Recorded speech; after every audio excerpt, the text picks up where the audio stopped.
With that completed, we will now go to our final non-agendized public speakers as our last item on today's agenda. We'll hear from them, and then we will recess until tomorrow morning.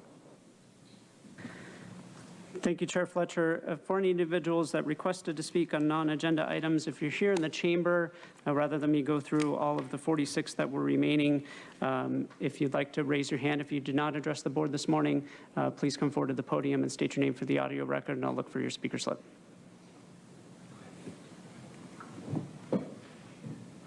And then following the in-person speakers, we'll go to the individuals that have requested to speak by phone. Real quick before we go to our final speaker, Supervisor Anderson, who also knows Stu, wants to say a few words.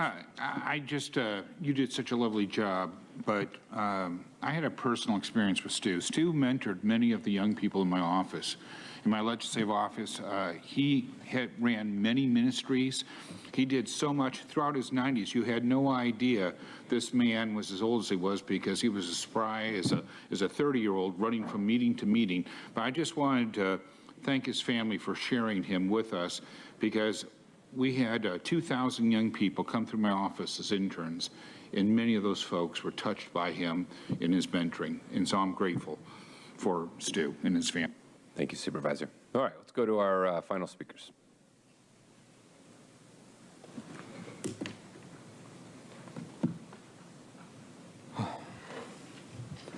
I'm Sam. Go ahead. Okay. I'm Sam Plantowski. I signed up to speak about the unruh civil rights. People might not know what that is, so I'll backtrack a little bit just to civil rights. If you saw a business that said no blacks allowed, you'd recognize that as discrimination.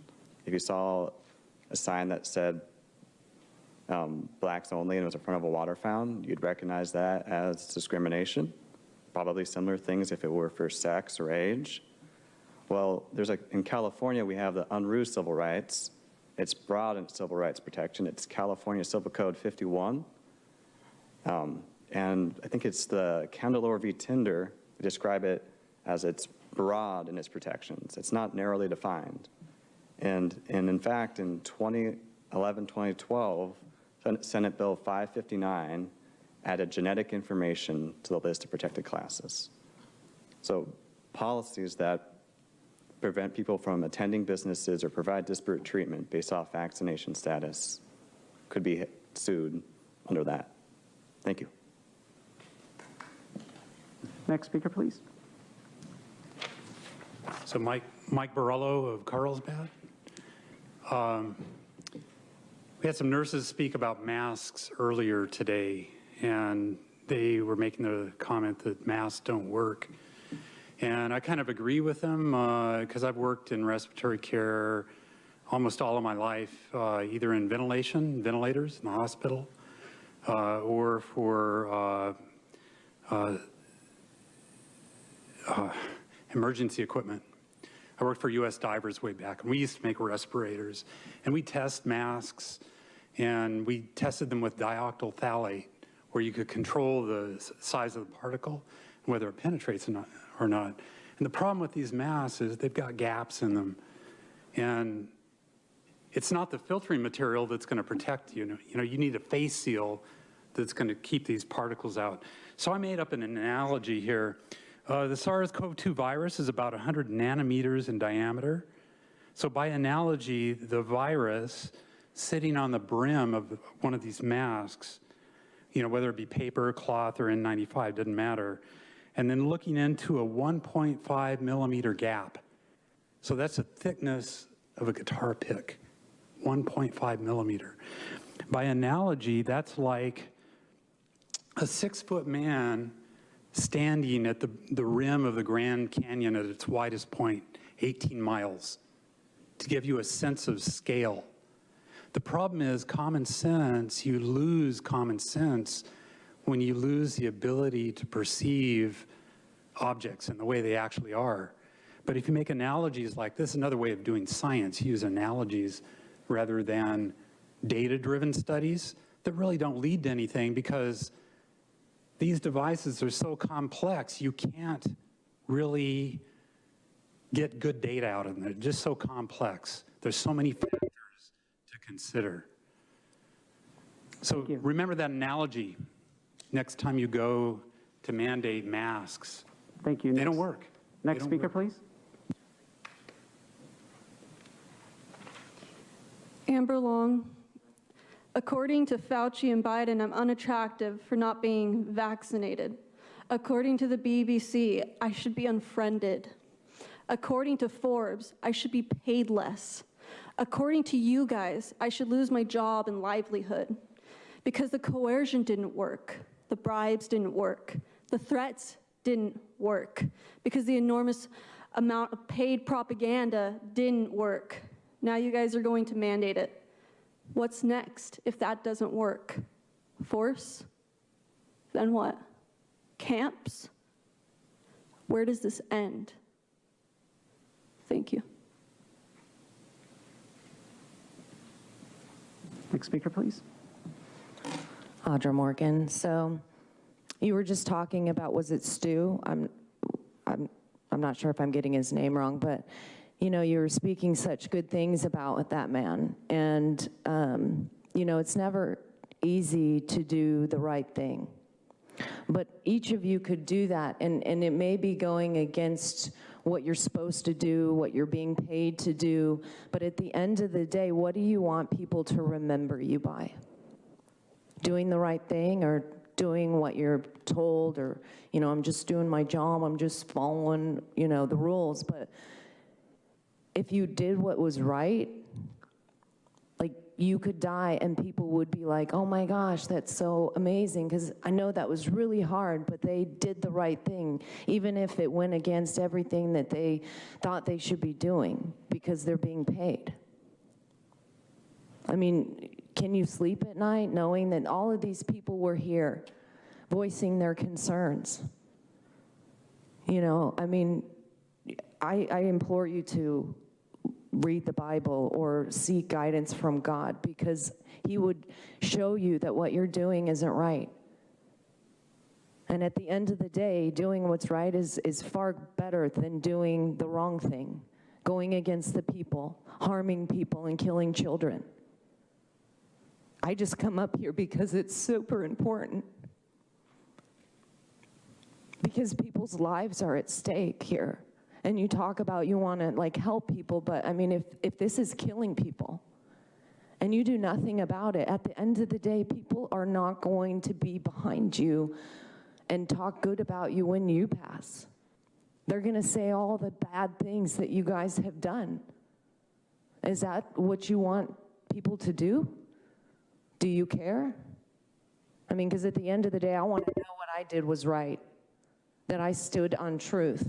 Thank you. We'll now hear from those that requested to speak by phone. We'll be identifying speakers by the last 4 digits of their phone number. You'll hear a notification that your call has been unmuted. You will then need to press *6 to unmute your phone. We'll ask you to please state your name for the audio record. I'll remind the callers that they should mute their TV or live video stream before they begin speaking. And if you could please identify the first caller. Our first caller is 5310.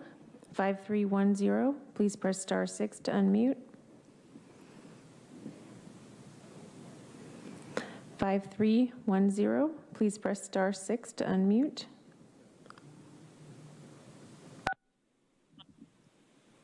Good evening, Board of Supervisors. I'm Nancy Logan in District 5. I spoke at the recent County Planning Commission regarding the unfolding of municipal code changes that are part of Supervisor Fletcher's plot to provide more marijuana businesses throughout the unincorporated areas. Planning group members asked ourselves, who wants this environmentally and economically flawed plan? County residents living in the unincorporated areas didn't ask for them. And why so hasty? These municipal code changes recently rushed at breakneck speed to the Board of Supervisors in June ahead of the Planning Commission in August. We are told that they are just a first step in a plan to provide new business opportunities. Truly? Is this the best this county can do in providing business opportunities? I wonder if the county has done its due diligence, conducted a series of cost-benefit analysis of these unwanted, unneeded, and unfair municipal code changes that are benefiting only one type of business as the county's approach to bringing new business opportunities to the county. I know that our planning group works to protect our community's unique and fragile ecosystem and our small commercial downtown with the community member-owned businesses. We have no desire to be exploited by marijuana storefronts and other business activities that could irreparably harm our community character and the environment. And we certainly are sad to see it in Lakeside, Ramona, and Valley Center already. It is enough. Thank you. Thank you. Our next caller is 4592. 4592, please press star 6 to unmute.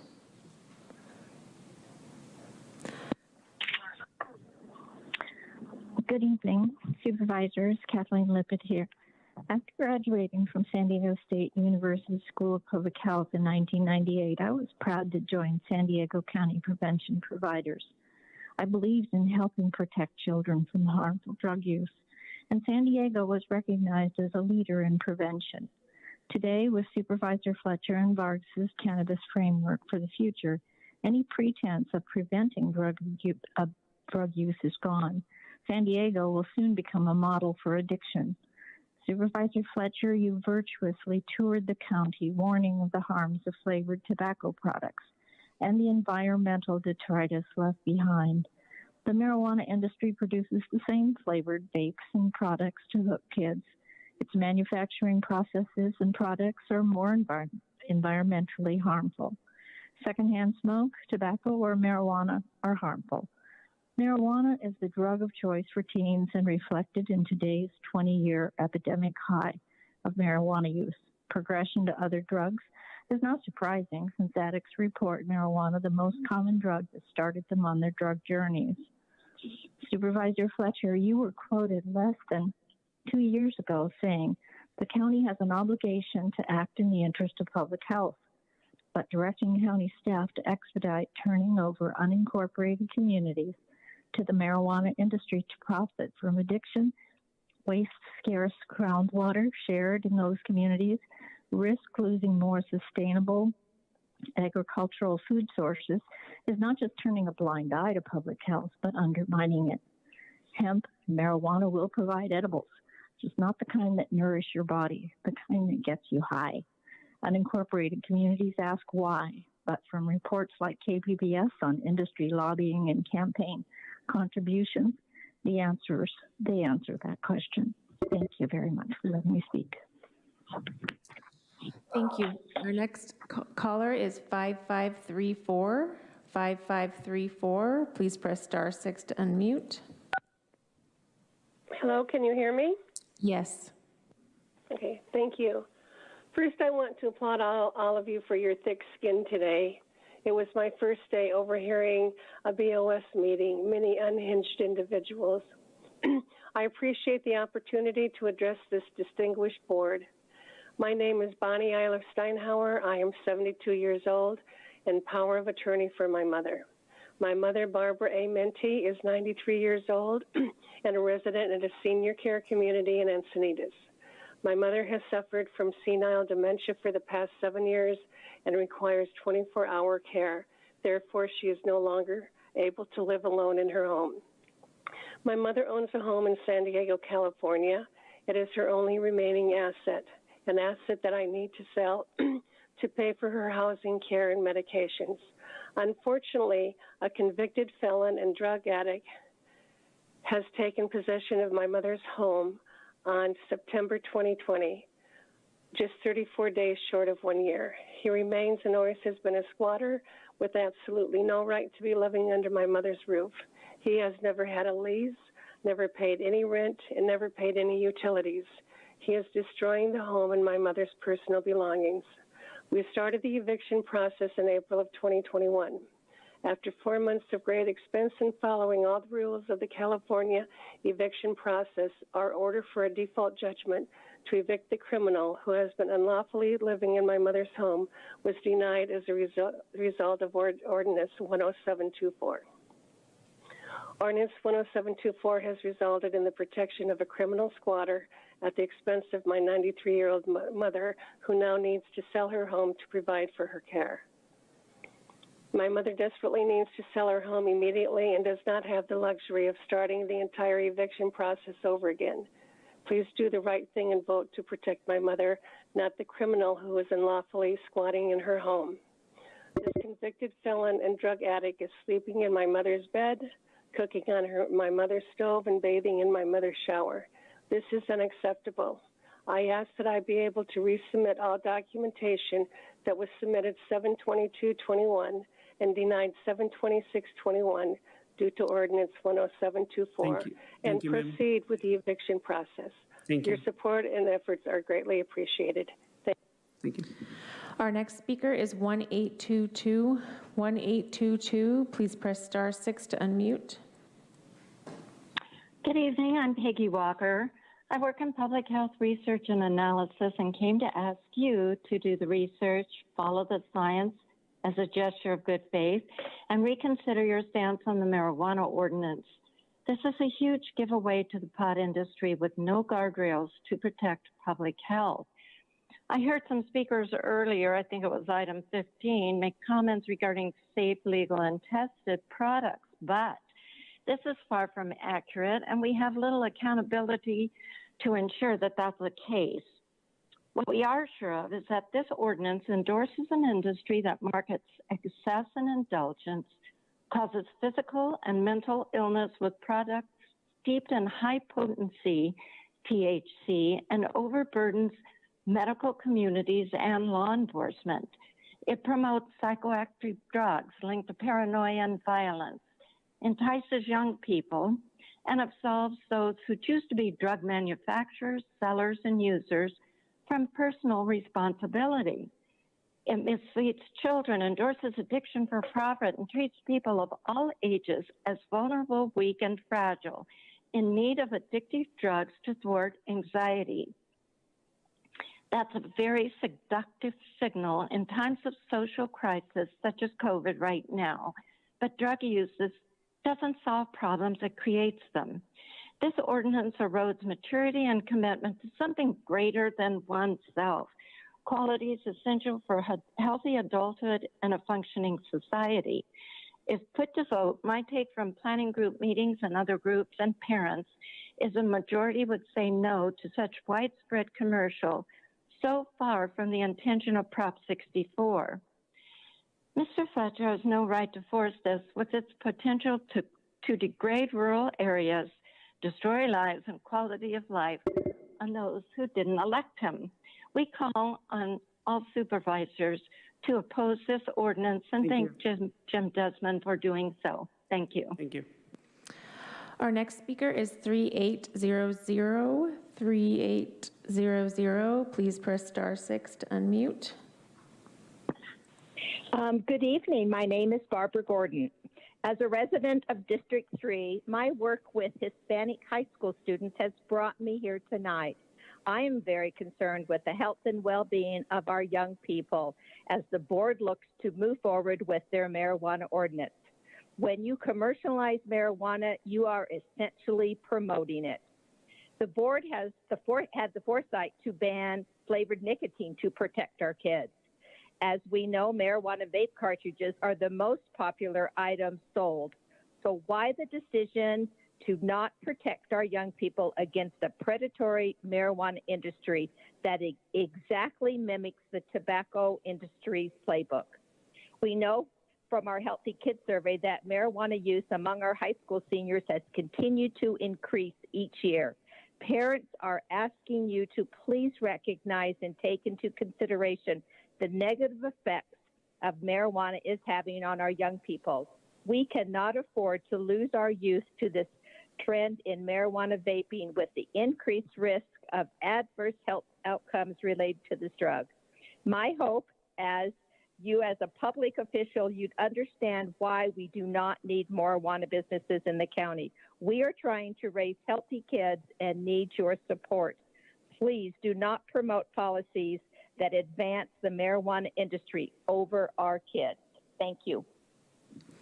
Thank you. Our next caller is 7159. 7159. Please press *6 to unmute.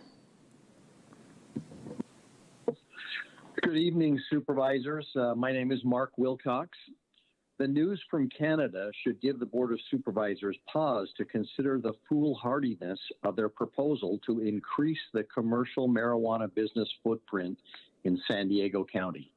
Canada has a huge surplus of marijuana, and its firms are currently warehousing 1.1 billion grams of harvested cannabis that can't be sold because the market is saturated. We know that the California market is saturated as well, and some 5 to 10 times the amount of marijuana grown in California shipped somewhere else in the U.S. and outside the United States. The factors blamed for the collapsing marijuana market and imprudent investments are permitting of growers and manufacturers beyond the number necessary, long-standing pre-existing networks for moving drugs that continued operating outside the permitted system, the rush into the marijuana marketplace with false hopes of making a killing, another Ponzi scheme of pot, personal at-home marijuana cultivation whose harvests enter the marketplace. In California, all persons can grow up to 6 pounds in a continuous manner. And most interesting, Health Canada highlighted recent police raids and arrests at production sites where people were using their registered legal permits to cover and support large-scale illegal production and sale. Another example that California knows well, legal permitted pot sold out the front door and black market pot peddled out the back door. A reality-based Board of Supervisors is vital as you allocate your time and the staff time to those ordinances that actually benefit the public health and safety. Please. Thank you. Thank you. Our next caller is 7277. 7277. Please press star 6 to unmute. 7277. Please press star 6 to unmute.